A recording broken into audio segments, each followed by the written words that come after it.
السلام عليكم ورحمة الله وبركاته. فيديو جديد في خمسة رياضة مع تيسير. النهاردة عندنا أخبار كتير، أخبار تخص البطولة العربية وأخبار تخص الأهلي وأخبار تخص الزمالك. هنقول كل دوت، بس خليكم معانا للآخر، واللي ما عملش اشتراك يعمل اشتراك، واللي ما عملش لايك لو عجب الفيديو يعمل لايك ويعمل شير. ونبدأ نقول صلى على النبي، ونبدأ بالبطولة العربية.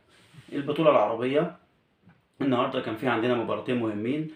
الشرطة العراقي مقابل السد القطري، ودي انتهت يا جماعة بنتيجة 4-2 للشرطة العراقي، اللي أنا كان بالنسبة لي هو يعتبر الحصان الأسود. ما كنت مش متوقع إن هو يوصل للمرحلة دي، لكن في الآخر هو وصل للمرحلة دي، لنصف النهائي. والمباراة التانية كانت الهلال السعودي أو زعيم الكرة السعودية مقابل اتحاد جدة. اتحاد جدة اللي فيه العالمي بنزيما، وطبعا اللاعب المصري طارق حامد وحجازي وهكذا. لكن الهلال كالعادة أو زعيم الكرة السعودية كالعادة فرض سيطرته وهيمنته، وأثبت إن هو زعيم الكرة في السعودية زي ما احنا عارفين، وكسب الماتش وفاز على اتحاد جدة بنتيجة 3-1 مع ضياع ضربة جزاء للعالمي بنزيما، وتألق حارس المرمى للهلال السعودي. والهلال السعودي فعلا طول البطولة يعتبر هو أفضل فريق أدى في البطولة العربية، فهو وصوله للمرحلة دي ده متوقع. ومش بس كده، أنا متوقع شخصيا إن هو هياخد البطولة العربية أو هيفوز بالبطولة العربية، ويثبت فعلا إن هو زعيم الكرة في السعودية، والزعيم كما هو في كل بطولة بيدخل فيها دايما منافس، دايما بيلعب على اللقب. والنهارده كان يستحق المباراة زي ما قلنا، لأنه أدى كل المباريات بشكل كويس. وأعتقد أفضل فريق لحد دلوقتي في البطولة هو الهلال السعودي أو زعيم الكرة السعودية مع تألق حارس مرماه النهارده. وطبعا هنتفرج بعد كده على ماتشات أقوى. دلوقتي احنا منتظرين المباراتين بتوع بكرة إن شاء الله، غدا اللي هو الأحد، أو النهارده بقى الأحد. ومستنيين الشرطة العراقية هيلاعب مين والهلال هيلاعب مين، وهننتظر ونشوف. وزي ما قلنا توقعي ان الهلال هيبقى في النهائي. طبعا في فرق كتير او الهلال يعني بما انه زعيم الكرة في السعودية او في اسيا، كان هيفرق كتير لو النادي الاهلي زعيم افريقيا او بطل افريقيا موجود في البطولة، لان كان الوحيد اللي هيبقى منافس ليه كان النادي الاهلي المصري. واحنا عارفين مباراة الاهلي المصري مع الهلال السعودي دايما بتبقى قوية جدا، وكان هيبقى فيه منافسة، وفي الغالب كان هيوصلوا الاثنين او كان النهائي هيبقى بينهم هما الاثنين. لكن الاهلي طبعا ما دخلش البطولة او اعتذر عن البطولة. ده بالنسبة للبطولة العربية. نيجي بقى الاخبار الاهلي اول خبر عندنا بيقول ان الاهلي بيهدد بالانسحاب من كاس السوبر اللي اتلعب في الامارات، او بطولة السوبر اللي اتلعب في الامارات بمسماها الجديد بطولة النخبة، اعتراضا على وجود الزمالك. اذا اشترك الزمالك، احنا عارفين ان هم الاربع فرق اللي المفروض يشتركوا: بطل الدوري الاهلي، وصيف الدوري بيراميدز، وبطل كاس الرابطة اللي هو سيراميكا. لكن وطبعا متروك بعد كده للمنظمين يختاروا الفريق الرابع. فاذا اختاروا الزمالك الاهلي بيهدد بالانسحاب. طب ليه؟ لان الزمالك انسحب من السوبر، والاهلي قال ان الانسحاب من السوبر ليه عقوبه على الاقل يتعاقب سنه. فطبعا ما ينفعش ان انا اتحايل واغير الاسم من السوبر لبطوله النخبه. مش هينفع. برضو الاهلي بيهدد بالانسحاب طالما لو اختاروا الزمالك كفرقه الرابعه في البطوله، وده طبعا من حقه، وده بيتمسك بحقه، لازم يتعاقب لانك انت انسحبت، وده ما فيش حد يلوم عليه الاهلي. حاجه تانية برضو متمسك بيها بالنسبه للاتحاد المصري، بيقول ان انا مش هدفع المديونات اللي عليا غير لما تتقسط اسوه بالزمالك او مساواه بالزمالك، لان عليه مديونيات والاتحاد هيقسطها له او هيدفعها على دفعات. فهو متمسك بحقه وقال هتساووني بالزمالك او هتساوي بالزمالك، والمديونيات اللي عليها تدفع برضو اقساط. ده تاني خبر عندنا اللي هو التهديد بالانسحاب. الخبر اللي بعد كده كابتن سيد عبد الحفيظ. احنا طبعا عرفنا كلنا وقلنا في الفيديو اللي فات وطرحنا سؤال: هو كابتن سيد عبد الحفيظ ليه أقيل فجأة؟ وهل ده ليه علاقة باستقالة المستشار مرتضى منصور؟ طب هل ده ليه علاقة بكابتن سيد نفسه؟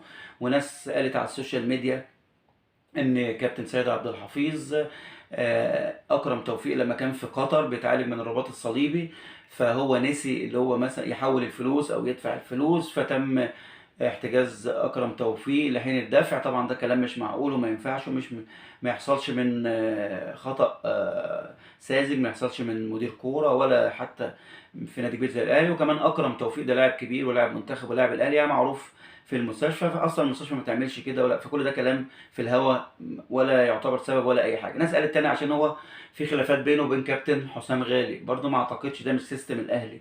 الاهلي ما بيبصش لكده، الاهلي دايما بيتصرف حسب مصلحه النادي وحسب مصلحه فريق كره القدم.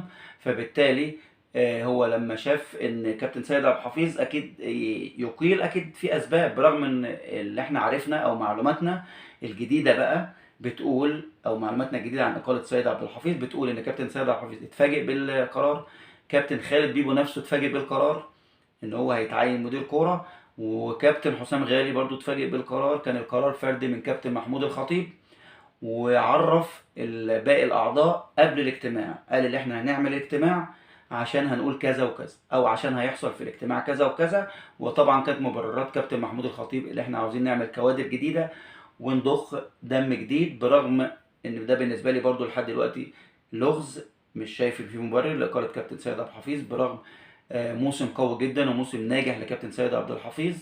فده برضو بالنسبه لي لغز. واللي عرفناه برضو ان كابتن سيد عبد الحفيظ جاله عروض كتير قوي من قنوات فضائيه ان هو يشتغل فيها او يقدم برامج فيها، بعد طبعا اقالته من منصبه في النادي الاهلي. طبعا كابتن سيد عبد الحفيظ خبره، فالمفروض كتير عاوز يستفيد من خبراته. وفي نفس الوقت زي ما قلنا كابتن خالد بيبو الاهلاويه كلهم بيعشقوه، كابتن كبير جدا واحنا ما نشككش فيه. واكيد طالما كابتن محمود الخطيب او طالما الاداره خدت القرار ده، احنا كده كده بندعم قرار الاداره. وممكن كابتن خالد بيبو مع الوقت نعرف ان هو فعلا في المناسب للمكان دوت، ده اللي هيبان مع مع الايام. لكن هو في الاخر هو لغز لكل الاهلاويه اقاله كابتن سيد عبد الحفيظ. وزي ما قلنا هو معروض عليه كتير، وكمان معروض عليه مواقع في النادي الاهلي، اللي هو بدل ما هو مدير الكوره يبقى في لجنه التخطيط في اي موقع في النادي الاهلي. كابتن سيد عبد الحفيظ خبره طبعا. ده بالنسبه لاخبار النادي الاهلي. بالنسبه لاخبار نادي الزمالك، كان في المفروض في نيه لعقد اجتماع، وفي نيه يعني او اتجاه لاستقاله جميع الاعضاء. طبعا ده خلف لاستقاله رئيس النادي او رئيس لجنه التعاقدات المستشار مرتضى منصور، لانه اصلا كان معزول من رئيس النادي، فهو رئيس النادي السابق. فخلفا ليه كان المفروض او في اتجاه ان كل الاعضاء هيقدموا استقالتهم. وطبعا اكيد الايام اللي بعد كده هيبقى في لجنه تدير النادي وهكذا، وهنشوف ايه اللي هيحصل. ده بالنسبه لخبر نادي الزمالك. في الصوره باين ان كابتن ميدو يعني بيجهز نفسه، او من احداث كده من مهاجمته للاداره واعلانه ان هو بيقول يا جماعه لازم كله يستقيل زي ما قلنا في الفيديو اللي فات، او استقيلوا لمصلحه الزمالك عشان المركب تمشي. فواضح ان هو بيجهز ان هو يبقى عضو اساسي في اللجنه القادمه او في المرحله القادمه في نادي الزمالك. ده خبر. الخبر اللي بعده كابتن شيكابالا كان انتشر فيديو على السوشيال ميديا ان كابتن كريستيانو رونالدو لما خد التيشيرت وبدل مع شيكابالا رجع تاني رجع له التيشيرت واخد تيشيرته من شيكابالا. والفيديو اتقطع لحد كده، وطلع كلام كتير ان رونالدو رجع خد التيشيرت من شيكابالا، والكلام ده طبعا ما ينفعش من لاعب كبير زي رونالدو، ولا يحصل اصلا في عرف كرة القدم. هو كل الحكاية ان كابتن عبد الواحد السيد جاب التيشيرت بتاع شيكابالا بتاع الزمالك، اداهوله وخد منه بتاع كريستيانو رونالدو، لان المفروض هيظهر في مؤتمر صحفي او لقاء تلفزيوني، فلازم يظهر بتيشيرت نادي الزمالك ككابتن نادي الزمالك. وكريستيانو رونالدو برضو المفروض هيظهر بتيشيرت بتاعه ككابتن فريق، فبالتالي هو خد التيشيرت منه واداله تيشيرت الزمالك يظهر بيه في اللقاء التلفزيوني، وبعد كده هترجع تيشيرتات عادي، بدليل ان انتشر صورة على السوشيال ميديا لآدم ابن شيكابالا وهو لابس تيشيرت كريستيانو رونالدو. وبكده تبقى خلصت اخبارنا عن الاهلي والزمالك والبطولة العربية. واللي ما عملش اشتراك يعمل اشتراك، ولو عجبك الفيديو اعمل لايك وشير. والسلام عليكم ورحمة الله وبركاته.